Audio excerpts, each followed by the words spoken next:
Spokane career criminal with more than 80 convictions arrested and released again. But this time, he says the media and his own family are to blame. Good evening. Thanks for joining us. I'm Robin Nance. Dave Erickson has the night off. One of Spokane's most notorious criminals will be back on the streets as early as tomorrow.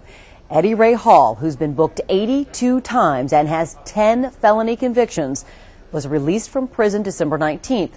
Hall managed to stay out of trouble until January 8th when he was arrested for a parole violation. Now he gets his next shot at freedom tomorrow. Tonight, a story you'll see only on KXLY4. Our Jeff Humphrey live at the Department of Corrections. Jeff, why is Hall getting out this time?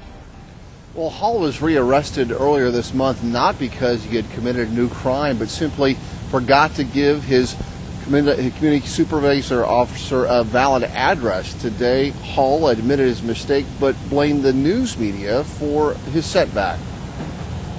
When parolees allegedly violate the conditions of their release from prison, they're put back behind bars until they can receive an administrative hearing. So, Mr. Hall, you understand it's where you stay every night? Yes. Eddie Ray Hall told the Department of Corrections that he would be living with his aunt. However, in the process of trying to shoo away the news media, Hall's aunt also misdirected Hall's community corrections officer and got busted again. They showed up out there trying to get an interview with me. My aunt was out there trying to get them off the property, saying I didn't live there. I actually lived there, and she was trying to get them off the property. Matt Wallace has the heavy-duty responsibility of supervising Hall and says there is some truth to Hall's story, and that's why today Hall's address infraction was punished by the 9 days that he spent locked up inside the Spokane County Jail.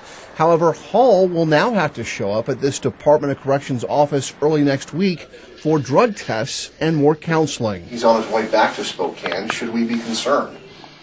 Well, certainly anybody that's been convicted of a number of crimes, as we know Mr. Hall has been, we certainly are concerned. That's why he's under Department of Corrections supervision. But we, as is evidenced by this hearing being held this quickly, our CCOs, our staff are on the ball and monitoring these folks.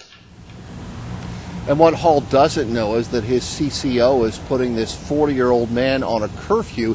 He'll be supervised out of this building for the next 12 months, and if he does not get a job and stay off the drugs, likely heading back to prison. Reporting live in East Spokane, Jeff Humphrey, KXLY4.